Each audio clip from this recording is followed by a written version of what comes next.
सत्संग में हमें ये ही ज्ञान करना है कि सत्य क्या है, असत्य क्या है, सदा रहने वाला क्या है, सदा नहीं रहने वाला क्या है, नित्य क्या है। परमात्मा स्मृति विस्मृति, परमात्मा की स्मृति होती विस्मृति होती है। उस बाई का हार थोड़ा ठीक करना, भाई जैसा है वैसा ही रखो ना, क्यों आगे पीछे करते हो। हरिओम, तुम आगे पीछे करो मत, जैसा है वो सिस्टम में रखो। हरिओम हरिओम हरिओम हरिओम हरिओम। जब उसको अपने उस हार की भूल पड़ गई कि मेरा हार कहाँ है, अब उसको पता नहीं मेरे गले में है, बहुत दूर दूर तक उसने देख लिया मेरा हार वहां है वहां है वहां है वहां है, पता किया लेकिन मिला नहीं मिला हार, भूल गई। तब तक कोई आया सामने और उसको कहा क्यों परेशान है, बोले मेरा हार गुम गया है, हार नहीं है मेरा, बहुत तड़प रही हूँ, हार मेरा मिल नहीं रहा है। उसने कहा तेरे गले में तो पहना हुआ है, देखना ये हार तेरे गले में ही है। तब उसका हाथ वहां गया, अरे मेरा हार तो यहाँ, और कितने समय से मैं परेशान हूँ। वैसे ही परमात्मा सबके भीतर है और हम तड़प तड़प कर मर गए हैं। परमात्मा परमात्मा परमात्मा, और वास्तव में परमात्मा तो हमारे हृदय में विराजमान है, लेकिन हमें इसकी विस्मृति हो गई है, भूल पड़ गई है। हमें परमात्मा की भूल हो गई है, विस्मृति हो गई, भूल गए हैं। बहुत गहरा लंबा हमें स्मरण करना होगा, बहुत गहरा लंबा हमें स्मरण करना होगा परमात्मा का। जब स्मरण करेंगे धीरे धीरे धीरे, अगर याद नहीं आएगा तो कोई संत आते हैं और संत आकर कहते हैं क्या भटक रहा है बाहर, हृदय में तेरे भीतर ही परमात्मा है, अंदर ही परमात्मा। महात्मा भजन में कहता है ना, ये गोकुल ढूंढी मथुरा रे ढूंढी रे वनरावन सारा, भाई रे वनरावन सारा। ये काशीपुरी सकल से रे ढूंढी, काशीपुरी सकल से रे ढूंढी, ढूंढा रे हरिरा द्वार, ये ढूंढा ये हरिरा द्वार। तेरी शरण पड़ा में आये नाथ मोने दो दर्शन प्यारा, तेरी शरण पड़ा में आये नाथ मोने दो दर्शन प्यारा। ये दो दर्शन प्यारा, ये नाथ मोने दो दर्शन प्यारा, ये दो दर्शन प्यारा रे नाथ मोने दो दर्शन प्यारा। तेरी शरण पड़ा में आये नाथ मोने दो दर्शन प्यारा, तेरी शरण पड़ा में आये नाथ मोने दो दर्शन प्यारा। गोकुल ढूंढी मथुरा ढूंढी वनरावन सारा, अरे काशीपुरी शकल से ढूंढी ढूंढा हरिरा द्वार। तेरी शरण पड़ा में आए नाथ मोने दो दर्शन प्यारा, तो ही भगवान मिले नहीं, भगवान नहीं मिले। भगवान जब तक कोई संत की समागम नहीं होती है, भगवान की पहचान कौन करवाए। एक जन्म के पिता को भी हम नहीं जानते, जन्मों जन्मों के पिता को हम कैसे जान सकते हैं। माता के गर्भ में थे तब माता का अंश पिया, जब माता के गर्भ से हम बाहर आए तब माता की गोद में खेले, तब हमने माता को पहचाना कि यही मेरी माता है, क्योंकि निरंतर उसके पास में रहे, उसका अंश पिया है। बच्चा माता को जल्दी पहचानता है, अपनी माँ को बच्चा जल्दी पहचानता है कि यही मेरी माँ है, वो जल्दी पहचान लेता है। लेकिन पिता को नहीं पहचानता है। माता की गोद में खेलता है बच्चा, धीरे धीरे आंखें खोलता है, फिर देखता है ये भी है ये भी है ये भी है, लेकिन इसमें पिता कौन सा है पता नहीं है। लेकिन पहली गुरु माता बनती है, 4-6 महीने का बच्चा होता है, थोड़ा उसके कानों में श्रवण शक्ति प्रदान होती है, ज्ञान शक्ति बढ़ती है, तब उसके होन आती है। जब होन आती है तब उसकी माता कहती है, गोद में खेलते खेलते पिता शाम को दुकान से घर आते हैं, तब माता कहती है कि देख तेरे पप्पा या जा थारे पप्पा पड़े, देख तेरे पप्पा या थारे पप्पा पड़े। ऐसे माता के शब्द सुनकर उसको पिता का ज्ञान होता है कि यही मेरा पिता है। ऐसे ही जन्मों जन्मों के पिता को हम नहीं जानते, लेकिन जन्मों जन्मों के पिता का ज्ञान हमारे जन्मों जन्मों की माता संत है। एक जन्म की माता के गोद में खेलते हैं तब एक जन्म के पिता का पहचान होती है, और जन्मों जन्मों की माता संत है, उनकी गोद में खेलते हैं तो जन्मों जन्मों के पिता की परम पिता की पहचान होती है। और वो जन्मों जन्मों के माता संत, और संतों की गोद क्या है, संतों की गोद तो ये सत्संग है। और इसमें जब मन खेलता है और मन बार बार सुनता है परमपिता और परमपिता, तब पहचान होती है कि यही मेरा परमपिता है। तब हमारी पहचान होती है। इस मन को यहां खिलाना पड़ता है। जब तन माता की गोद में खेलते खेलते, माता की गोद में खेलते खेलते तन, और माता का दूध पीते पीते तन कब बड़ा हो जाता है हमें पता ही नहीं लगता। हम कितने छोटे थे और कितने बड़े हो गए हमें पता ही नहीं लगा। ऐसे ही माता का दूध पीते पीते तन बड़ा हो जाता है, और संतों का ज्ञान रूपी अमृत पीते पीते मन कब बड़ा हो जाता है हमें पता ही नहीं लगता है। हमारा मन बहुत बड़ा विशाल मन हो जाता है। विशाल मन हो जाता है। इसके लिए हमें मन को बार बार संतों के सानिध्य में और सत्संग में खिलाना चाहिए। परमात्मा की विस्मृति में हुई है, भूल पड़ी है, अपने स्वरूप की भूल पड़ी है। वास्तव में हम शरीर नहीं है, हम मन बुद्धि अहंकार नहीं है, हम क्या है? महात्मा ने कहा है ना, ओम मनो बुद्धि अहंकार न चितानि न श्रोत्र जिह्वे न सघ्राण नेत्रे न सुव्योम भूर्मि न तेजो न वायु चतचित आनंद रूपम शिवोहम शिवोहम। मैं तो नहीं तो शरीर हूं और नहीं मन बुद्धि अहंकार चित्त और नहीं इंद्रिय हूं, मैं तो एक छत चित आनंद रूप परमात्मा का अंश। ये में ज्ञान होना चाहिए। सतगुरु बिना सूझी नहीं, सूझी नहीं घट रहे भीतर। सतगुरु बिना सूझी नहीं, सूझी नहीं घट रहे भीतर। अरे रजब मकीरा खेत में सीढ़िया ने गम नहीं। हाँ, सदगुरु बिना सूझी नहीं घट रहे माए। रजब मकीरा खेत में सीढ़िया को गम नहीं। एक सीढ़िया को जाकर किसी ने पोपट ने कहा कि उस खेतर में दाना बहुत अच्छे अच्छे मक्खिए हैं और उस मक्खियों के दानों को आप आहार करना। सीढ़ियाँ गई, बड़ी ज्ञानी थी, सीढ़ियों को पता नहीं था। सीढ़ियाँ देखी गई या तो मक्खिए देखी नहीं रहे क्योंकि ऊपर हरे हरे थे। अब उन्होंने वो सॉस लगाई नहीं, कुछ सॉस का अपने प्रयोग किया नहीं। फिर निराश होकर वापस आई तो वो पोपट मिला, बोले मक्खिए मिले? बोले नहीं मिले हमें तो। उनका गुरु जब पोपट आया और उसने फिर एक लहर को दूर किया, दूसरी लहर को दूर किया, तीसरी को दूर किया, चौथी को दूर किया और पांचवी लहर में तो पीले पीले दाने समकने लगे। सदगुरु बिना सूझी नहीं घट रहे माए। रजब मकीरा खेत में सीढ़िया ने गम। ऐसे ही हमारे भी वो आनंद के मोती जहां मिलते हैं। और कहा है, सुना है कि मनुष्य शरीर में जाना, और वो तो मनुष्य शरीर तो है ही आनंद है। और वहां जाकर आनंद लेना, यहाँ आए लेकिन आनंद मिला ही नहीं। आनंद मिला ही नहीं क्योंकि कोई सदगुरु हमें मिला नहीं। सदगुरु मिले तो आनंद है। और वो आनंद के ऊपर 5 परत है। हमारे आनंद के ऊपर अन्नमय कोश, मनोमय कोश, विज्ञान में कोश, प्राण में कोश, आनंद में कोश, ये 5 परत पड़ी है। जब कोई गुरु मिलता है, अन्नमय कोश को दूर करता है और फिर मनोमय कोश को दूर करता है, विज्ञान में कोश को दूर करता है, प्राण में कोश को दूर करता है, आनंद में कोश को दूर करता है। तब भीतर से पीले पीले पीले पीले आनंद के मोती समकने लगते हैं। आत्मा के आनंद के मोती समकते हैं। वो तो हमें कोई गुरु मिले तो बताए भाई। गुरु मिले तो हम आए हैं इस जगत में आनंद के लिए, लेकिन आनंद कभी हमें मिला ही नहीं। और आनंद क्यों नहीं मिला? आनंद नहीं मिलने का कारण एक है कि हमारे मन ने जो विचार ग्रहण किया है, वो विचार एक है, वो नुगरा विचार है। कहते हैं कि जगत में आए हैं मनुष्य शरीर में, तो महात्मा ने एक भजन में कहा है, हे नर रे नारायण धरी दे बनाइए रे नुगरा रे कोई माता रे बना रे। नर रे नारायण धरी दे बनाइए नुगरा तो कोई माता रे रे। अनुग्रह मानक तो पशु समोना, उसका तो संग नहीं करना रे। अनुग्रह मानक तो पशु समोना, उसका तो संग नहीं करना रे। रोमरा भजन में अलमोरा अंसा, जुग में तो जीवना थोड़ा रे। हरिरा भजन में अलमोरा प्रोणिया, फिर जन्म नहीं लेना रे हो जी। नर नारायण तेरी देही बनाई, नुगरा कोई मत रहना। अरे नुगरा मनुष्य तो पशु समाना, नुगरा मनुष्य पशु के जैसा है, उसका कबू संग नहीं करना। अरे रोमरा भजन में हालमारा अंशा, जुग में जीवना थोड़ा। तो ये नुगरे की पहचान क्या है? सुगरा क्या होता है और नुगरा क्या होता है, इसकी पहचान क्या होती है? अरे नुगरा कोई शरीर से, चेहरे से, सुंदरता से या कुरूप से या अरूप से या सुंदर रूप से नहीं होता है। अरे नुगरा तो होता है उसके भीतर का अगर विचार ठीक नहीं है, भीतर विचार अगर राग द्वेष क्लेश का विचार है, वही नुगरा है, वही नुगरा है। ऐसा विचार कभी मत रखना। नुगरा मनुष्य पशु समाना। और नुगरे की हालत कैसी होती है? अरे नुगरा कढ़ाई में खरपा, वो कढ़ाई में हलवा बनाने का खरपा नहीं होता है। नुगरा कढ़ाई में खरपा हिले बारंबार, लेकिन हलवे का स्वाद कैसा बिसारे को भनक नहीं है लगार। नुगरा कढ़ाई में खरपा हिले बारंबार, हलवे का स्वाद कैसा खरपे को भनक नहीं लगा। ऐसी हालत नुगरों की होती है। कैसी होती है? उस खरपे के जैसी। अब बिसारा खरपा घी में, गुड़ में, हलवे में, सब जगह मेहनत करने में हिल हिल कर थक गया और हलवा बनाया। हलवा सबको पुरस्कारी की, सबको हलवा परोसा और सबने हलवे का बड़ा आनंद लिया।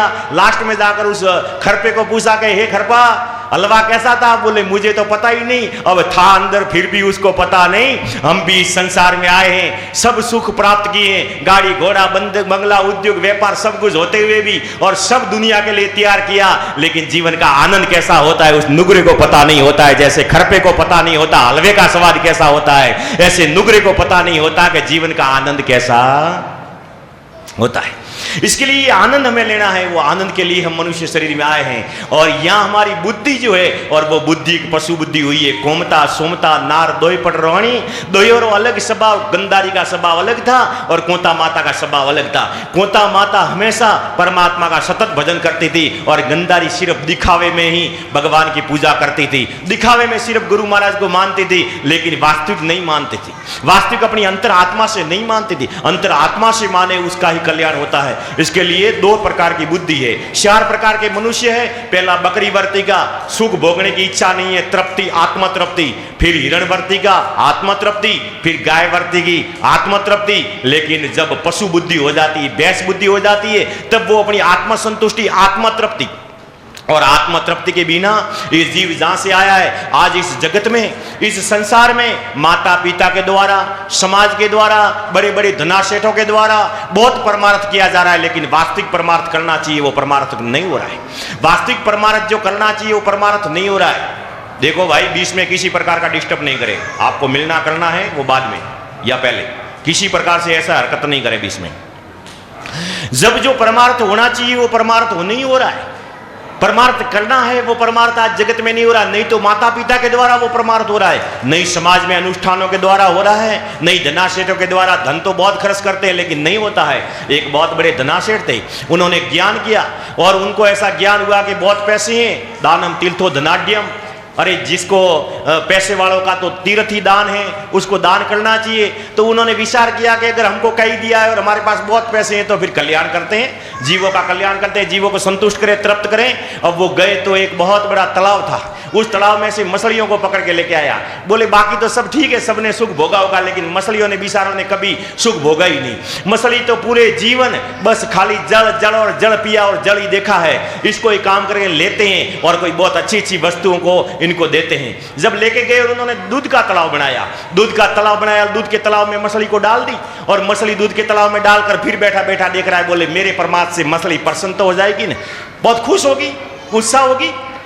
बहुत समय के बाद देखा लेकिन मछली प्रसन्न नहीं हो रही है, बड़ी निराश हो रही है। उसने देखा इसको दूध रास नहीं आया बेचारी को। एक काम करते हैं, इससे भी ओसा परमार्थ करते हैं। एक दही का तालाब बनाया, डाल दी लेके जाकर दही के तालाब में। अब दही के तालाब में लेके जाके डाल दी, फिर देखा अभी यहाँ तो प्रसन्न हो जाएगी दही पी पी के, लेकिन मछली बड़ी निराश है, शेरा उदास है। उसने देखा ये भी रास नहीं आया, इससे भी कोई उत्तम परमार्थ करते हैं। उसने एक घी का कुंड बनाया और घी के कुंड में डाल दी मछली को। बोला घी पी कर तो ताजी हो जाएगी, प्रसन्न हो जाएगी, लेकिन घी के तालाब में भी मछली तो प्रसन्न नहीं हुई, बड़ी उदास नजर आ रही है। उसने कहा इससे भी ओसा कोई परमार्थ करते हैं, पैसे बहुत खर्चते हैं। उसने एक मधु कुंड बना दिया, मधु का तालाब बनाया, उस मध के तालाब में डाल दिया।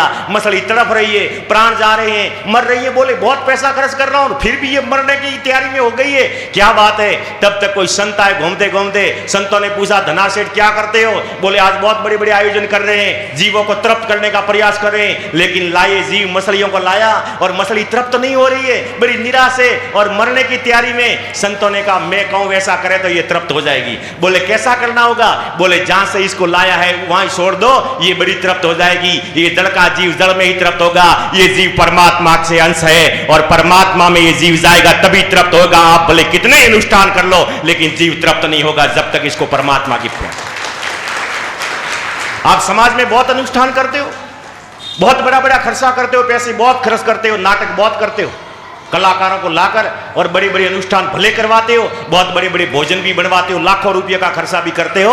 भले आप नाना प्रकार के 56 भोग भले जिमा दो, भोजन से तृप्ति नहीं होती है कभी।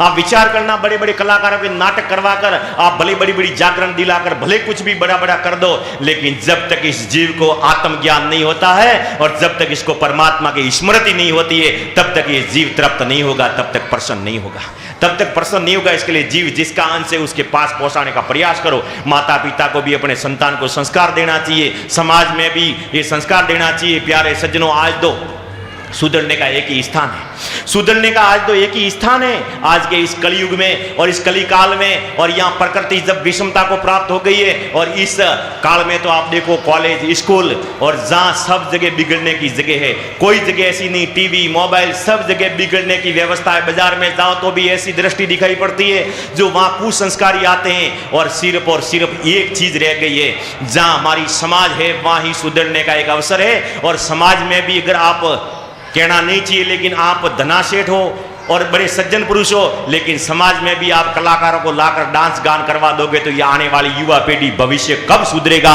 और कब संस्कारी बनेगा? इसके लिए इसका त्याग करो, नाटक का त्याग करो, सत्यता को स्वीकार करो कि हमारे बच्चे कहां जाकर संस्कारी होंगे। आपके यहाँ जो साउथ में मैंने देखा है, साउथ में देखा है कि बहुत जगह पे आपके सर्व जाति के हिंदुओं की एकता और एकता की मिसाल स्थापित करते हुए विष्णु मंदिर बनते हैं।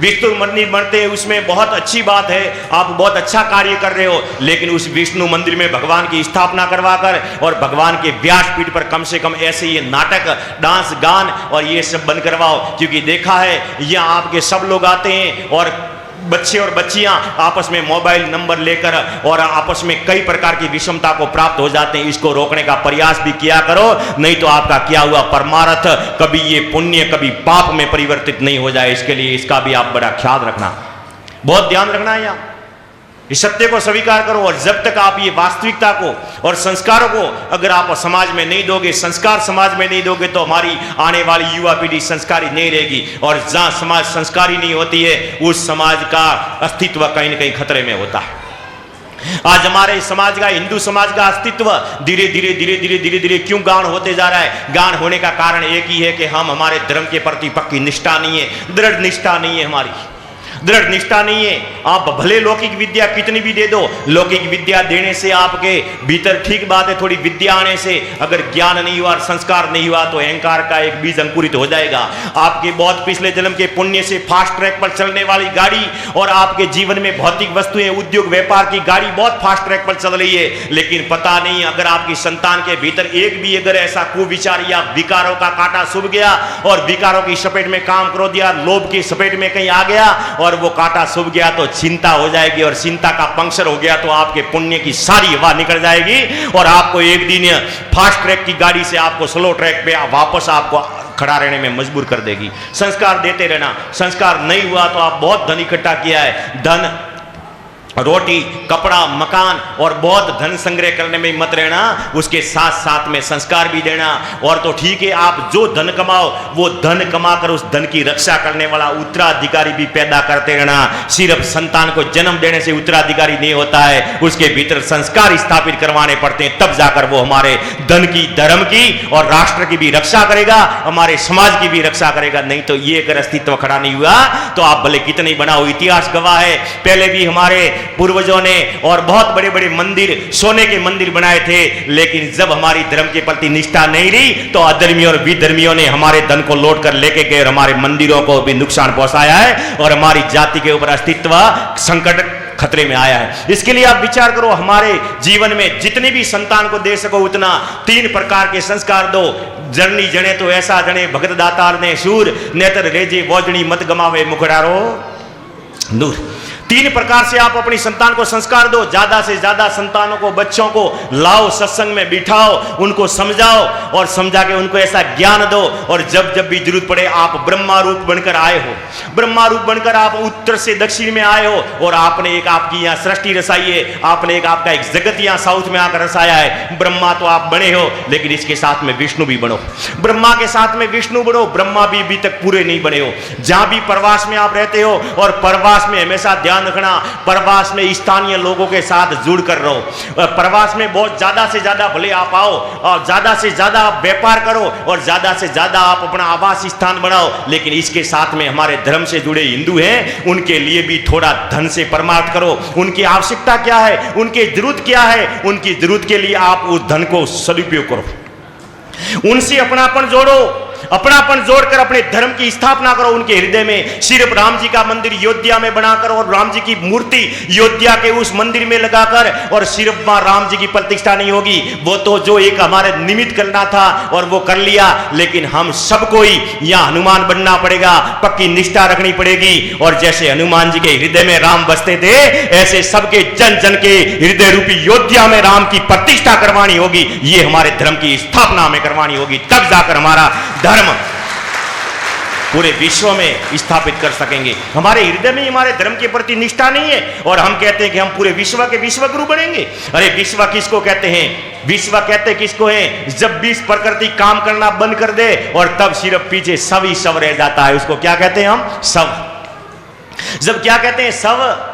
विश्व यही है, हमारा शरीर है, यही विश्व है। और इस शरीर में अगर हमारी 20 प्रकृतियों में 5 ज्ञान इंद्रिय अंतर ध्यान होकर भगवान का दर्शन नहीं करें, 5 कर्म इंद्रिय पुण्य कर्म नहीं करें, 5 तत्व का शरीर सेवा में नहीं लगे और 3 गुण ब्रह्मा विष्णु महेश रूप हम धारण नहीं करें, हमारा मन पवित्र नहीं हो और हमारी बुद्धि कर योग में नहीं लगे और ये 20 प्रकृतियां काम नहीं करें, तो जिंदा मनुष्य मुए के समान है। वो भी मुए के समान है, वो जिंदा नहीं है। वो जिंदा नहीं, क्या विश्वगुरु बन सकते हैं हम? इसके लिए हम ये हमारे हृदय में, और जितने जितने ज्यादा ये धन क्या संग्रह करके करोगे? अरे धन को संग्रह करके क्या करना है? आपको और ज्यादा धन चाहिए, जिसको जो चाहिए वो लगा दे।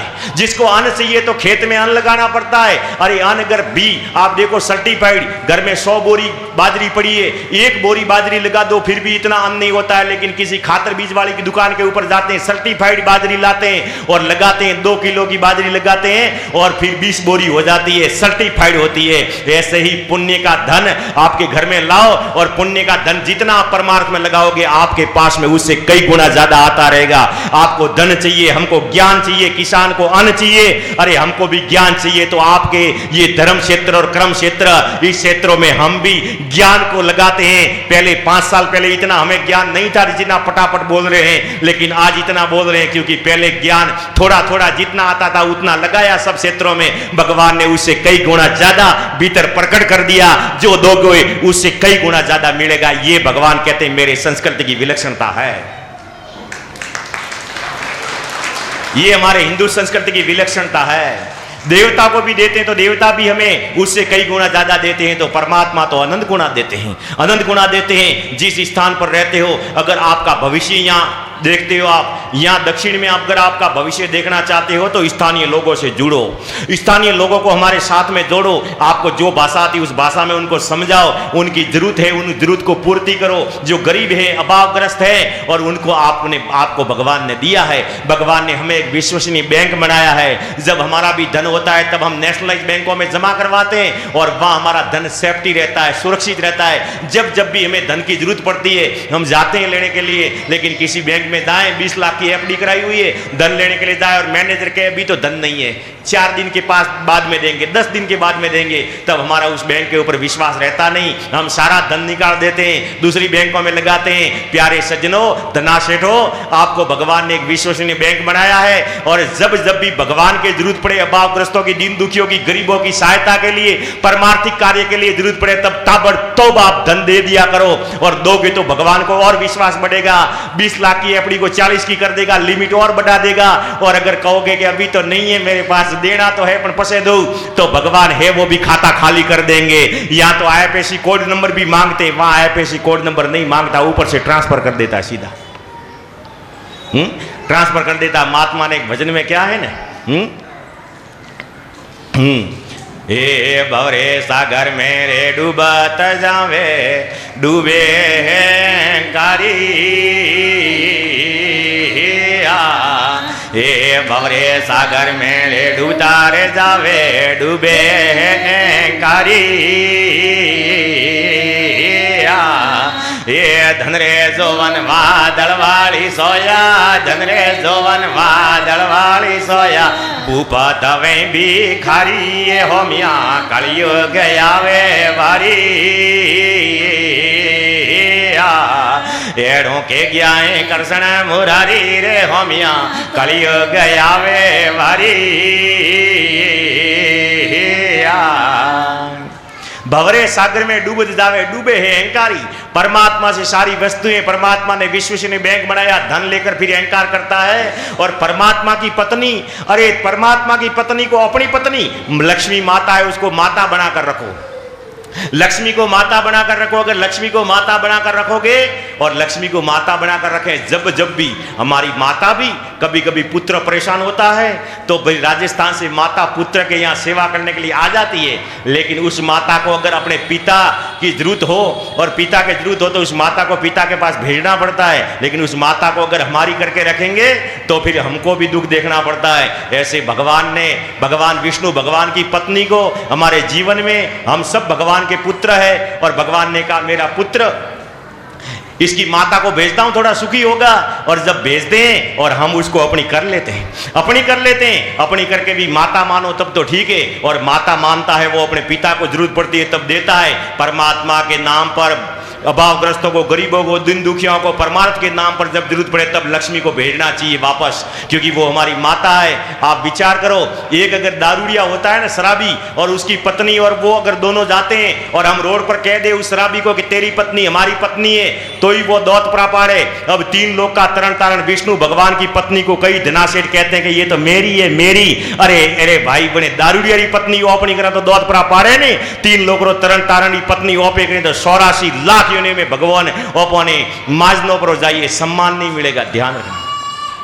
इसके लिए हमारी बुद्धि को श्रेष्ठ करने के लिए सत्संग है। सत्संग एक हमारे, ये सत्संग एक सौराया है, सत्संग सौराया है। भटका हुआ जीव जब सौराये पर आ जाता है तब उसको सत्य रास्ता मिलता है। जब हम जाते हैं जीवन की यात्रा में, कहीं भटक जाते हैं, तब एक सौराया आता है, वहां एक हवालदार खड़ा रहता है। वो हवालदार है, मार्गदर्शन करता है, यहां से इधर जाओ, यहां से इधर जाओ, यहां से इधर जाओ। ऐसे ही हम भी एक जीवन की यात्रा में भटके हुए हैं, जब सही रास्ता मिल जाता है तो हम रास्ते पर चलते हैं। हम जगत में भटके हुए जीव एक सत्संग के सौराहे पर आए हुए हैं, और संत तो एक यहाँ हवालदार है, हवालदार शब्दों की सीटी बजा रहे हैं। समझ जाओ तो समझ जाना, इस शब्दों की सीटी में ही आपका मार्ग है, कल्याण के पथ पर चले जाना। ये मार्ग यहां से आपको ये संत बताते हैं, ये सौराया है, यहां से निर्णय कर लेना आपको किधर जाना है।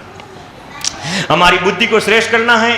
जब हमारे चर्चा चल रही थी कि 4 प्रकार के मनुष्य होते हैं, पहला बकरी वर्ती का होता है, दूसरा हिरण का होता है, तीसरा गाय वर्ती का होता है, और चौथा भैंस वर्ती का होता है। भैंस जब सूटी होती है, उसके ऊपर कोई बंधन नहीं होता है, सीधी तालाब में जाती है, पूरा तालाब खराब कर देती है, फिर वो पीने लायक नहीं रखती है, रहती है, और फिर वो प्यासी की प्यासी चली जाती है। ऐसी हमारी भोग बुद्धि होती है, वो बाहरी सुख भोगते भोगते भोगते भोगते एक दिन चली जाती है, और वो अंदर की प्यास नहीं बुझती है। फिर उसका जन्म होता है, फिर वो जन्म मरण में आती है। लेकिन एक भैंस होती किसी मालिक के घर खड़ी होती है, मालिक के घर खड़ी होती है, उसकी गले की डोरी होती है, गले की डोरी वो मालिक के हाथ में होती है, मालिक के हाथ में होती है। मालिक भले ज्यादा तालाब नहीं है भरा हुआ, ज्यादा जल भरा हुआ नहीं है, बहुत छोटा जल भरा हुआ है। आपने राजस्थान में देखा होगा, एक कोंडी में जल है, एक पात्र में जल है, उसका मालिक वहां तक लेके जाता है, लेके जाकर उसको वो जल पिलाता है। वो भैंस बंधन में है, मालिक के हाथ में है, इसके लिए वो जल भी पीती है, और उसका मालिक एक वो मग लेकर, डब्बा लेकर ऊपर जल डालता है,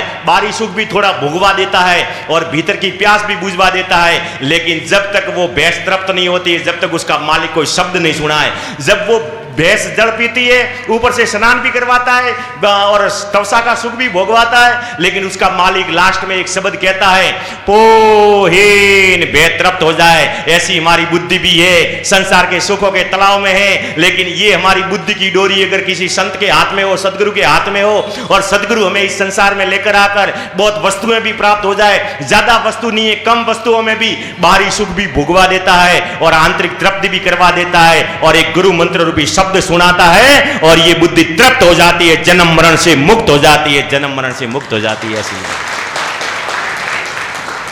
इसके लिए सत्संग बहुत जरूरी है। सत्संग बड़ी संसार में बड़ भागी नर पाया, और ये बड़ी कृपा होती है, भगवान की असीम कृपा होती है, तब जाकर आप थोड़े थोड़े और आगे चलना पड़ेगा। आगे आओ, आगे आ जाओ भाई।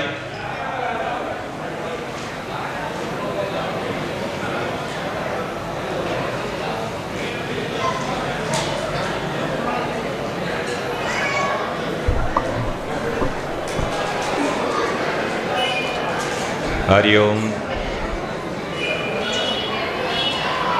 हरिओम हरिओम, बोलो सदगुरुदेव की। आप स्वयं सेवक इन बच्चों को सीधे सीधे बैठा दो। हाँ, बड़ा सौभाग्य होता है तब हमें सत्संग की प्राप्ति होती है। भाग्य बिना मिले नहीं भली वस्तु का भोग, सौभाग्य बिना मिले नहीं सत्संग और सदगुरु का संजोग। भाग्य से भली वस्तु मिलती है और ये जो सत्संग मिली है वो सत्संग 4 प्रकार की कृपा परमात्मा की होती है। 4 प्रकार की कृपा में उसमें भी 2 प्रकार है, एक सामान्य कृपा, एक विशेष कृपा। सामान्य कृपा होती है वो सबके ऊपर होती है। भगवान सामान्य कृपा से पशु पक्षी कीड़े मकोड़े वृक्ष सबके ऊपर भी भगवान सामान्य कृपा करते हैं। सूर्य देवता का प्रकाश पशु पक्षी कीड़े मकोड़े भी लेते हैं, मनुष्य भी लेते हैं। चंद्र देवता की औषधि वो भी पशु पक्षी कीड़े मकोड़े भी लेते हैं, मनुष्य भी लेता है। पवन देवता का प्राण पशु पक्षी कीड़े मकोड़े और मनुष्य भी लेता है। जल देवता का रस वो भी लेते हैं, हम भी लेते हैं। और पृथ्वी देवता का आधार वो भी लेते हैं, हम भी लेते हैं। सब कुछ वो लेते हैं, हम भी लेते हैं। लेकिन उसमें विशेष कृपा ये मनुष्य के ऊपर होती है कि परमात्मा का भजन करने का, परमात्मा की प्राप्ति का और सत्संग का अवसर विशेष करके मनुष्य को ही मिलता है। और की तो क्या बात करो, परमात्मा की भली भली वस्तुएं प्राप्त करके भोगने का, उपयोग करने का भी अवसर अगर प्राप्त करना है तो मनुष्य शरीर चाहिए। अगर विचार करो, आपको पशु का शरीर मिल गया होता हमको तो फिर ये हमारे बंगला किस काम आता। अगर भैंस का शरीर मिल गया होता तो सोने का हार किस काम आता। भैंस का शरीर, पशु का शरीर मिल गया होता तो गाड़ी क्या काम आती, उद्योग क्या काम आते, भली भली वस्तु। और ये मर्यादित जीवन कैसे जीते। ये तो हमें मनुष्य शरीर मिला है और ये मनुष्य शरीर बड़ा उत्तम है। बहुत चीजें मिली है, गाड़ी घोड़ा उद्योग धंधा बंगला पुत्र परिवार सब भली भली वस्तु है। लेकिन भली वस्तु भगवान ने कोई दी है तो ये मनुष्य शरीर दिया है। ये मनुष्य शरीर हमें दिया है। अगर ये शरीर नहीं मिलता तो हम क्या करते। शरीर तो सबको मिले हैं। तुलसी दया न छोड़िए जब लगा घट में प्राण। तुलसी दया न, दया धर्म का मूल है, पाप मूल अभिमान। दया धर्म का मूल है और दया दूसरों के ऊपर करने से पहला खुद के ऊपर दया करो। खुद के ऊपर दया करो।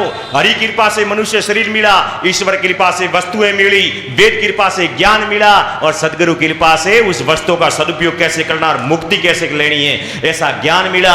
और वो ज्ञान कब मिला। सदगुरु भी ज्ञान तब देते हैं जब हम घर से उठकर हमारी दिया हमारे ऊपर भी हो जाए। अरे लोग तो बहुत रहते हैं लेकिन जिसके खुद के ऊपर खुद की दिया हो गई, जिसका मन खुद का मित्र बन गया कि चलो आज सत्संग में जाएंगे और जब सत्संग में आए हैं तब गुरु भी कृपा करेंगे। जब तक सत्संग में नहीं आएंगे तब तक गुरु कृपा भी नहीं होगी। और जब गुरु कृपा नहीं होगी तो वेद समझ में नहीं आएंगे और वेद समझ में नहीं आएंगे तो ये वस्तु मिली इसका सदुपयोग कैसे करेंगे। शरीर भी मिला है लेकिन कहीं शरीर का दुरुपयोग तो नहीं हो रहा है। शरीर का दुरुपयोग करने वाला दुर्योधन है लेकिन सदुपयोग करने वाला तो अर्जुन है। हम अर्जुन बनेंगे, हम सदुपयोग करेंगे और हम दुरुपयोग नहीं करेंगे। एक अर्जुन पूरे जीवन में भगवान के अवतरण काल में इतिहास में एक अर्जुन मिला और ऐसा पवित्र पावन ग्रंथ गीता जी का वो ग्रंथ प्रकट करवा दिया। महात्मा ने एक भजन में कहा है ए सरस्वती मैया ए शारदा ने सिमरो सिमरो ला भगवद गीता। ए सरस्वती मैया ओ शारदा ने सिमरो सिमरो ला भगवद गीता। ये सतरे गुरु रे जाय पाए लागो, सतरे गुरु रे जाय पाए लागो। पापा हरण बेला भवरा हो संता करो रे भजन मालिक रा। ये सिंगनी रे आसरो ही वन रो, कोई वननी रे आसरो है सिंगरो। ये सिंगनी रे आसरो ही वन रो, कोई वननी रे आसरो है सिंगरो। ये करो रे भजन मालिक रो।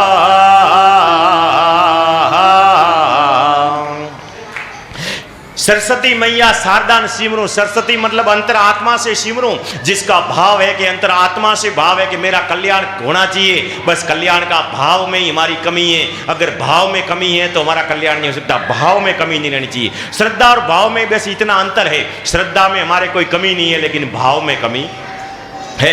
श्रद्धा तो बहुत है, मंदिर जाना, पूजा पाठ करनी, हवन दान करना, जप तप करना, तीर्थ करना, पैदल यात्रा में जाना, पैदल यात्रा करके दर्शन करना। श्रद्धा में कोई कमी नहीं है लेकिन भाव में थोड़ी थोड़ी कमी।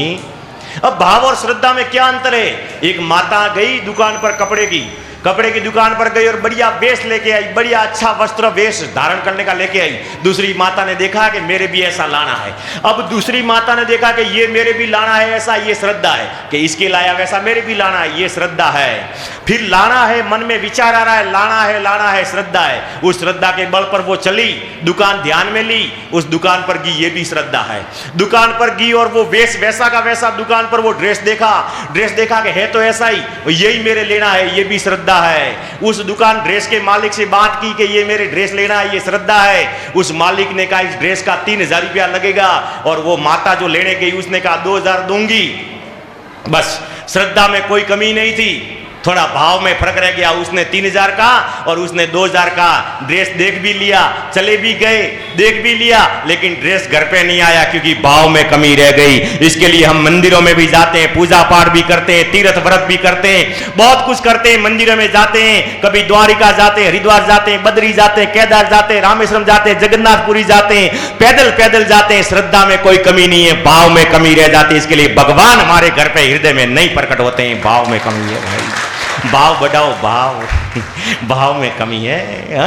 इसके लिए कहते हैं ना, ए तो ती माले रे सोवालियो भावे ती माले, ए तो ती माले रे सोवालियो भावे ती माले। द्वार कोरो नाथ धनी मोरो बजिया ती माले। एक मतलब प्रेम से मिले रे सांवरो भावे से मिले, और द्वार करो नाथ धनी मारो बजियाती मले। भाव से मिलता है भगवान। नास तो विदते भावो, ना भावो विदते सत। गीता जी में भगवान कहते हैं कि जहां भाव है वहां मेरा अभाव नहीं है, और जहां मेरे प्रति भाव नहीं है वहां प्रकट होने पर भी मैं दिखता नहीं हूं, क्योंकि भाव नहीं है ना। भाव है वहां भगवान का कहीं अभाव नहीं है, भगवान का अभाव नहीं है, बाजार में वस्तुओं का अभाव नहीं है। जब आप विचार करो कि 5 तत्व से बनी हुई वस्तुएं, आप भले अलग अलग व्यापार करते होंगे, कोई कपड़े का, कोई किराने का, कोई बर्तन का, कोई स्टेशनरी का, अलग अलग व्यापार करते हैं, लेकिन उस जिस व्यापार करते हैं परमात्मा की इतनी अद्भुत लीला है, अति असीम अपार और अनंत लीला है कि जो आप व्यापार करते हैं उस व्यापार में वस्तु का भी अभाव भगवान ने कभी आने नहीं दिया। भगवान के द्वारा 5 तत्व की प्रकृति में वस्तुओं का अभाव नहीं है, तो भगवान का अभाव कैसे रह सकता है? आप खुद व्यापारी हो, बाजार में वस्तुओं का अभाव है कि ग्राहक का अभाव है? बोलो, वस्तुओं का अभाव है कि ग्राहक का अभाव है?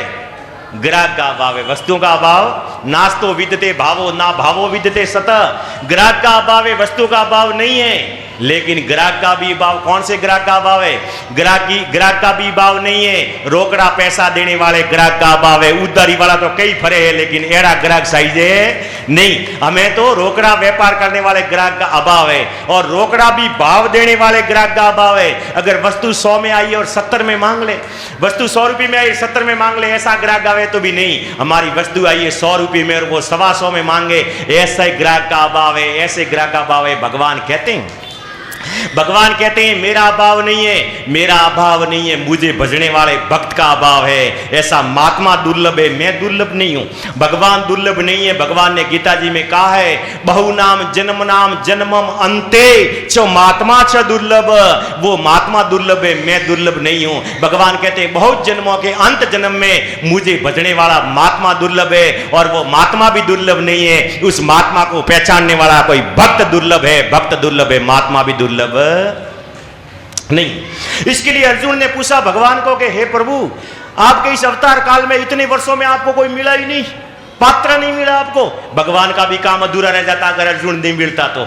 ध्यान रखना, हमारा भी काम, संतों का भी काम, अगर कोई पात्र नहीं मिले तो अधूरा रह जाए। जब विष्णु भगवान को सतयुग में ऐसा कोई पात्र नहीं मिला, काम अधूरा रह गया। फिर त्रेता में आना पड़ा, त्रेता में भी ऐसा ज्ञान सुनने वाला कोई पात्र नहीं मिला, फिर भगवान को आना पड़ा। हम दिल्ली जाते हैं, कोई काम बाकी रह जाए तो फिर दिल्ली जाना पड़े। भगवान भी अवतरित होकर आते हैं, लेकिन कोई काम बाकी रह जाए तो भगवान को भी जाना पड़े। भगवान वापस द्वापर युग में कृष्ण के रूप में आए, और कृष्ण के रूप में आए, घूमते घूमते एक पात्र अर्जुन मिला, और अर्जुन मिला तब नहीं तो सतयुग में भगवान ने पुराणों में कहा कि मैं भगवान हूं, नहीं त्रेता में रामचरित मानस में कहा कि मैं भगवान हूं, लेकिन गीता जी में खुला कह दिया कि मैं ही भगवान हूं, तू मेरी शरण हो जा। यही कह दिया कि मैं भगवान हूं, तो मेरी शरण हो जा। अरे मनुष्य तो बहुत है, लेकिन मनुष्य में भी भगवान को भजने वाला बड़ा दुर्लभ है, बड़ा दुर्लभ वो भजने वाला है। भगवान कहते हैं मुझे भजने वाला। मनुष्य में तो कहाँ कमी है? आजकल जहां भी जाते हुए भीड़ तो मनुष्यों की तो है। मनुष्य है, सेहरा सिर्फ मनुष्य का फोटो मनुष्य का लेने से मनुष्य नहीं होता है, भीतर मनुष्य के लक्षण चाहिए। अने जगत में मनक गणा मनखा तणो हगाड़, अने जगत में मनक गणा मनखा तणो हगाड़। अरे मनक है माय मनखा पणो एड़ा मनखोरो है काल, एड़ा मनखोरो काल है। अरे मनक मनक में फेर है, मनक मनक में ओतरो, मनके मनके फेर। मनुष्य मनुष्य में फेर है, ओतरो फर्क है। मनुष्य मनुष्य में ओतरो, मनुष्य मनुष्य फेर। अरे एक हरि भक्तों से प्रेम करे, एक करे वेर। मनुष्य मनुष्य में ओतरो, मनुष्य मनुष्य में फेर। कोई तो संतों को पहचान लेता है और कोई संतों को वेर करता है, बोले ये सब पाखंड है। अरे भाई मनुष्य तो बहुत है, लेकिन भगवान कहते हैं मेरी भक्ति करने वाले मनुष्यों का अभाव है, बाकी भीड़ तो बहुत है। तीर्थों में जाओ तो लाइन लगती है, 4 घंटे में 10 घंटे में नंबर आता है। ट्रेनों में महीना महीना टिकट नहीं मिलता है, और कहीं भोजन की व्यवस्था और जीवने का हो तो वोटे 1 घंटो थाली लेवा नहीं मिलता। अरे कतरी भीड़ है, जहां भी जाओ मनुष्यों की भीड़ है, लेकिन भगवान को भजन करने वाला मनुष्य की कमी है। एक पिता पुत्र जहाजी मार्ग से जा रहे थे, समुद्र मार्ग से पिता पुत्र दोनों यात्रा में जा रहे थे। बहुत लंबी यात्रा थी, 3 महीने का समय हुआ। और जो ये जहाज के वो व्यवस्थापक सब, और साथ में 20 लीटर की बोतल जल जो पीने की व्यवस्था लेके गए थे, और बहुत समय होने के बाद में वो खत्म हो गई। खत्म होने के बाद भीतर यात्री बैठे थे, वो यात्री सब चिल्ला रहे हैं जल लाओ, पानी लाओ, पानी लाओ। वो पिता का पुत्र जो साथ में था, और उस पुत्र ने अपने पिता को कहा कि 2 दिन से ये चिल्ला रहे हैं सब, पानी पानी पानी, जल जल चिल्ला रहे हैं, इनको पता नहीं है इस जहाज के चारों ओर पानी पानी, और ये क्या पानी पानी चिल्ला रहे हैं। पिता ने कहा भाई पानी तो चारों ओर है, लेकिन पीने लायक पानी नहीं है। पीने लायक पानी, वो पानी की जरूरत है। मनुष्य तो बहुत है, लेकिन भगवान के भजन के लायक मनुष्य मिले, उस मनुष्य की जरूरत है भाई। ऐसे भक्तों की जरूरत है, ऐसे भक्तों की जरूरत है। भगवान कहते हैं बहु जन्माम जन्मम अंते महात्मा स दुर्लभ। वो महात्मा दुर्लभ है जो बहुत जन्मों के अंत समय में वासुदेवम सर्वमिति मां।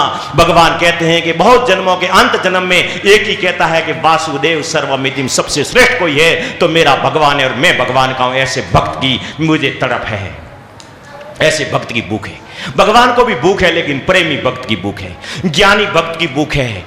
बाकी भगवान कहते हैं ऐसे भगत तो बहुत हैं, बहुत भगत हैं, लेकिन भक्त की प्रेमी की भूख है। हमें बहुत बड़ा ये शुभ अवसर मिला है। आज हमारी खुद की दया खुद के ऊपर हुई है तो सब दया हो जाएगी। हम खुद के मित्र खुद बन जाए तो सब मित्र बन जाएंगे। हमारा मन अगर सत्संग में लगा है तो इस सत्संग में हमारे ऊपर गुरु की कृपा भी हो जाएगी, वेद कृपा भी हो जाएगी, ईश्वर कृपा भी हो जाएगी, और हरि कृपा भी हो जाएगी, और भी हो जाएगी, हुई भी है और भी हो जाएगी। ये सब, लेकिन जितने सत्संग में बुलाए इतने आते नहीं, जितने आते इतने बैठते नहीं, जितने बैठते उतने सुनते भी नहीं, जितने सुनते इतने ग्रहण करते नहीं, ग्रहण करते इतने मनन करते नहीं, जितने मनन करते इतने आचरण में लाते नहीं। क्या कहा है सत्संग में, वो अपने जीवन में उतारते नहीं, आचरण में लाते नहीं, तो अनुभव होता नहीं, अनुभूति होती नहीं। प्रत्यक्ष क्या है वो अनुभूति होती नहीं, बीच में इशारा छूट जाता है। नहीं होने का कारण है कि हमारी इंद्रियां पूरे दिन विषयों में लगी रहती है, हमारा मन वासना में लगा रहता है, मन बरोबर लगता नहीं सत्संग में। इस मन को एकाग्र करने के लिए परमात्मा के पवित्र नाम का कीर्तन करना ही पड़ता है, वही एक उपाय है। कहा है गीता जी में भगवान ने गीता जी में कहा है यस्या अंगे खिलम सृष्टि शोषण विदम प्रोत्तम सदा वर्तते य लीला श्रवणेन दुर्जय मन शीघ्र रुद्र हृदयते। भगवान कहते हैं कि ये मन जब मेरे संपूर्ण जगत में यस्या अंगे, सब जगत के अंग में, यस्या अंगे खिलम सृष्टि शोषण विदम, सब अंगों में मैं ओतप्रोत हूं, प्रोत्तम सदा वर्तन्ते यह लीला श्रवणेन, ऐसे मेरे पवित्र नाम की लीला का श्रवण करते करते दुर्जय मन, दुरासारी से दुरासारी मन शीघ्र हरोरुद्यते, शीघ्र ये मन अपने हृदय में जाकर रुक जाता है अगर मेरे इस पवित्र नाम का कोई कीर्तन करता है। हमें उस परमात्मा के पवित्र नाम का कीर्तन करना है। हम आंख बंद करके सीधे थोड़े बैठेंगे, पहले परमात्मा के उस पवित्र नाम का थोड़ा कीर्तन करेंगे। इसके लिए हमारा मन कुछ तो अभी हुआ है और कुछ और थोड़ा हो जाए। मन है ना, एक घड़ी आदि में पुणी आज, अरे तुलसी संगत संकीन कटे कोटि। ये मन कैसा है आपको पता है? माता बहनों आप भी ध्यान देना, ये मन हमारा जल के समान है, जल के जैसा मन है। जल का भी स्वभाव है और मन का भी स्वभाव है। जल का स्वभाव है जब जल पसरता है, जब जड़ सलता है तो वो नीचे की तरफ जाता है, जहां जहां नीचे भाग है ना वहीं जड़ जाता है, जड़ नीचे के भाग में जाता है। लेकिन जड़ का स्वभाव नीचे की तरफ जाना है। लेकिन जड़ को भी कोई अगर यंत्र शक्ति, जड़ को कोई मशीन की शक्ति, आपने देखा है महानगरों में बड़ी बड़ी बिल्डिंगों में 50-50 माले तक जिस जड़ का स्वभाव नीचे की तरफ जाने का था, लेकिन उसको कोई मोटर पंप लगा दिया, कोई यंत्र लगा दिया तो जड़ 50 माले की बिल्डिंग पर चढ़ जाता है और वहां से सबको सप्लाई देता है। ऐसे ही हमारा मन भी जड़ के समान है और ये मन सदा विषय भोगों की तरफ, नरक की तरफ, पाप की तरफ जाने का इसका स्वभाव बना हुआ है। लेकिन उसको यंत्र शक्ति मिले, जड़ को तो ऊपर जाता है। और इस मन को कोई गुरु महाराज के द्वारा मंत्र शक्ति मिल जाए तो मन आकाश में जाता है और फिर अमृत की वर्षा करता है, सबको देता है, पूरे जगत को देता है। इसके लिए आप इस मन को मंत्र के साथ में ऊंचा उठाने का प्रयास करें, मंत्र के साथ में इस मन को ऊपर उठाने का प्रयास करें। इसको सिर्फ मंत्र शक्ति की आवश्यकता नहीं, तो इसका स्वभाव नीचे जाने का ही है। इसके लिए हम परमात्मा को इस पवित्र नाम का थोड़ा कीर्तन करेंगे, उसके बाद में और जितनी हो सके उतनी परमात्मा की लीला का वर्णन करेंगे। सभी सीधे बैठेंगे, आंखें बंद होगी सबकी, सब अपने अपने इष्ट का, भगवान का, परमात्मा का ध्यान करेंगे, अपने अंतर्भाव में परमात्मा को याद करेंगे।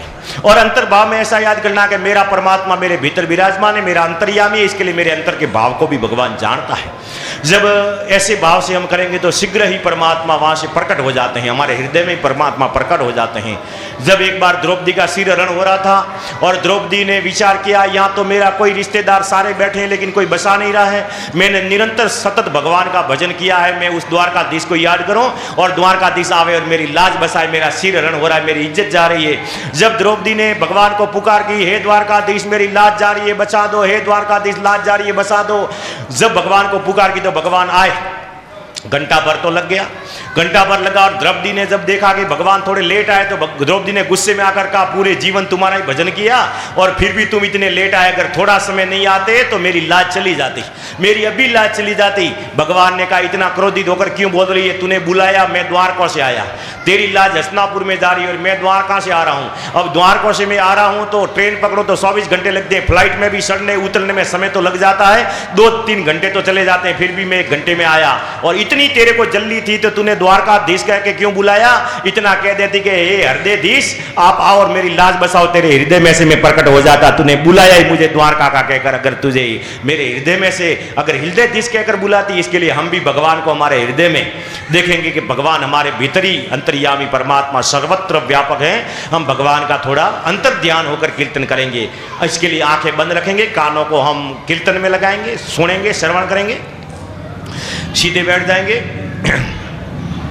श्री कृष्ण गोविंद हरे मुरारी नाथ नारायण वासुदेवा, श्री कृष्ण गोविंद हरे मुरारी नाथ नारायण वासुदेवा, नाथ नारायण वासुदेवाय, नाथ नारायण वासुदेवाय, नाथ नारायण वासुदेवाय, नाथ नारायण वासुदेवा। गोविंद बोलो हरि गोपाल बोलो, गोविंद बोलो हरि गोपाल बोलो, राधे रमण हरि गोविंद बोलो, राधे रमण हरि गोविंद बोलो, गोविंद की जय जय, गोपाल की जय जय, गोविंद की जय जय, गोपाल की जय जय, राधे रमण हरि गोविंद की जय जय, राधे रमण हरि गोविंद की जय जय।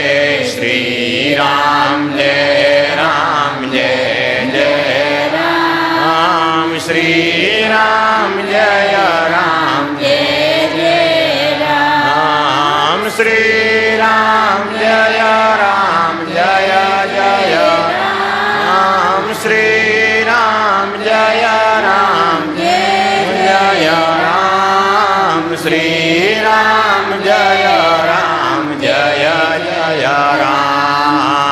श्री राम जय जय राम हरि ओम मंगलमय मंगलम हरि ओम मंगलमय मंगलम हरि ओम मंगलमय मंगलम हरि ओम मंगलमय मंगलम हरि ओम मंगलमय मंगलम हरि ओम मंगलमय मंगलमय ओम नमः शिवाय ओम नमः शिवाय ओम नमः शिवाय ओम नमः शिवाय ओम नमः शिवाय ओम नमः शिवाय हर हर भोले नमः शिवाय ओम हर हर भोले नमः शिवाय ओम नमः शिवाय ओम नमः शिवाय ओम नमः शिवाय ओम नमः शिवाय ओम नमः शिवाय ओम नमः शिवाय गुरुदेव तुम्हारी जय जय हो गुरुदेव तुम्हारी जय जय हो गुरुदेव तुम्हारी जय जय हो गुरुदेव तुम्हारी जय जय हो सिया राम तुम्हारी जय जय हो सिया राम तुम्हारी जय जय हो राधे श्याम तुम्हारी जय जय हो राधे श्याम तुम्हारी जय जय हो भोलेनाथ तुम्हारी जय जय हो भोलेनाथ तुम्हारी जय जय हो हनुमान तुम्हारी जय जय हो हनुमान तुम्हारी जय जय हो सब संतों ये तुम्हारी जय जय हो सब संतों ये तुम्हारी जय जय हो गंगे मैया रे तुम्हारी जय जय हो गंगे मैया रे तुम्हारी जय जय हो भारत माता है तुम्हारी जय जय हो भारत माता रे तुम्हारी जय जय हो माता पिता है तुम्हारी जय हो माता पिता है तुम्हारी जय जय हो गुरुदेव तुम्हारी जय जय हो गुरुदेव तुम्हारी जय जय हो गुरुदेव तुम्हारी जय जय हो गुरुदेव तुम्हारी जय जय हो गुरुदेव तुम्हारी जय जय हो गुरुदेव तुम्हारी जय जय हो। बोलो सद्गुरुदेव की श्यावर रामचंद्र भगवान की जय हो। श्री कृष्ण चंद्र भगवान की जय हो। श्रीमद् भगवद गीते माता की जय हो। गौ मात की जय हो। गंगे मात की जय हो। भारत माता की जय हो। सत्य सनातन धर्म की जय हो। गुरुदेव तुम्हारी जय जय हो। गुरुदेव तुम्हारी जय जय हो। गुरुदेव की जय जयकार। गुरु तीन प्रकार से होते हैं। परम गुरु, सदगुरु और गुरु। गुरु हो, सदगुरु हो और परम गुरु। परमात्मा परम गुरु है, वो सदा है परम गुरु। सदगुरु हमारे जीवन में हमारे भाव से प्रकट होते हैं और संसार रूपी गुरु हमें प्राप्त होता है। संसार हमारा गुरु है, परमात्मा हमारा परम गुरु है। संसार एक जीव के लिए एक विद्यालय है। ये परमात्मा ने गुरुकुल रचाया एक संसार। ये संसार किसको कहते हैं? संसार का अर्थ क्या है? संसार कहां से पैदा हुआ? 3 गुणों की माया। अब 3 गुणों की माया, गुण क्या है? विशेषता, स्वभाव। गुण का अर्थ है स्वभाव, विशेषता। 3 प्रकार के गुण होते हैं। एक तमोगुण होता है, एक रजोगुण होता है, एक सतोगुण होता है। रजोगुण की विशेषता है लोभ, लालच और स्वार्थ में पूरे दिन जब लगा हुआ जीव रहता है तब उसको कहते हैं कि पूरे दिन लोभ में लगा होता है, लोभिया है, रजोगुणी है, 1 रुपया भी छोड़ने वाला नहीं है, ये लोभिया है, जब उसको कहते हैं रजोगुण। एक तमोगुण है, एक तमोगुण है, तमोगुण। तमोगुण उसको कहते हैं जो आलस है, प्रमाद है, राग है, द्वेष है, क्लेश है, दूसरों के प्रति ईर्ष्या है, ये तमोगुणी है। हम कहने के लिए कहते हैं कि ये झगड़ालू है, इसकी बातों में लगोगे तो बात बात में झगड़ा करेगा, इसको तमोगुण कहते हैं। एक सतोगुण है और वो सतोगुण परोपकारी, परहितकारी और सबको आनंद और सुख देने वाला, सतत भगवान का सिमरन करने वाला, और वो कहते हैं सतोगुणी, आनंद देने वाला। वो कहते हैं ये भाई बड़ा सज्जन पुरुष है, इसके संग में बैठेंगे तो आनंद होगा। 3 प्रकार के गुण हैं, 3 गुणों की माया। इस बात को समझना है गहराई से। 3 गुणों की माया। माया किसको कहते हैं? वासना को। माया एक वासना है, माया एक वासना है, वो दिखाई नहीं देती है। जैसे हमारे मोबाइल में इंटरनेट दिखाई नहीं देता है, मोबाइल में इंटरनेट है, ये दिखाई नहीं देता है, ऐसे ये माया भी एक वासना रूप है, ये दिखाई भले नहीं देती है लेकिन सबको पकड़ के रखा है।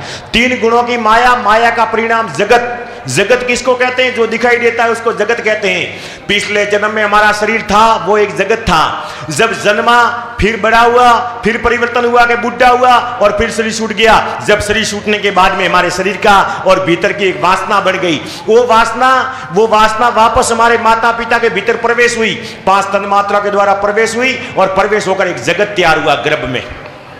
गर्भ में एक शरीर बना, वो जगत बना, और जगत के परिवर्तन का नाम संसार है। जब हमारे गर्भ में, हमारे माता के गर्भ में एक शरीर बनता है, उस शरीर का परिवर्तन होता है और परिवर्तन का नाम संसार है। परिवर्तन का नाम क्या है? संसार। और संसार हमारा गुरु है। संसार कौन है? ये शरीर है, ये हमारा संसार है। शरीर हमारा संसार है और शरीर ही हमारा गुरु है। शरीर नहीं हो तो ये संसार दिखे नहीं, लेकिन शरीर गुरु है तो परमात्मा परम गुरु है। ये संसार हमारा शरीर, ये किसके द्वारा बना है? ये हमारे माता पिता के द्वारा। इसके लिए माता भी हमारी संसार है, पिता भी संसार है, उसके बाद में पति के लिए पत्नी संसार है, पत्नी के लिए पति संसार है। ये सब संसार है। संसार उसके बाद में जहां जहां भी आप आगे जाओ, जितना जितना आगे बढ़ो उतना उतना आपको दिखाई देता है वो सब क्या है? संसार है। सब जितना जितना दिखाई देता है वो संसार है। संसार हमारा गुरु है, संसार हमारे ज्ञान करने के लिए है, ये हमारा गुरुकुल है। परमात्मा हमारा परम गुरु है। परमात्मा ने इस संसार को बनाया है, परमात्मा इसका डायरेक्टर है। और यहाँ जैसे बच्चा स्कूल जाता है, स्कूल बनी है, स्कूल पढ़ने के लिए बच्चे के पास किताब भी है, बच्चा स्कूल भी जाता है, लेकिन वहां पढ़ाने वाला कोई सदगुरु होता है, शिक्षा गुरु होता है। ऐसे ही संसार हमारा गुरुकुल है। जीव यहाँ पढ़ने के लिए आया है, ज्ञान करने के लिए आया है। उसमें मनुष्य जीव को यहाँ पढ़ना है, अपने कर्मों से पढ़ना है। लेकिन यहाँ कोई हमें सदगुरु मिल जाए तो इस संसार में ही परमात्मा के दर्शन करवा दे, उसका नाम सदगुरु है। उसका नाम क्या है? सदगुरु। जो परमात्मा परम गुरु है, उस परमात्मा के दर्शन हमें संसार में करवा दे। परमात्मा के दर्शन संसार में, इस संसार से हमें ज्ञान करवा दे और संसार में परमात्मा का भेद समझा दे। उसका नाम सदगुरु है। गुरुदेव तुम्हारी जय जय हो, गुरुदेव तुम्हारी। जिसके जिसके भी जीवन में गुरु आया है, जीवन सुधरा है। बिगड़ो तो ऐसे बिगड़ो, बिगड़िए भाव बढ़े। अरे बिगड़ो तो ऐसे मत बिगड़ो जो वारे नौमना पड़े।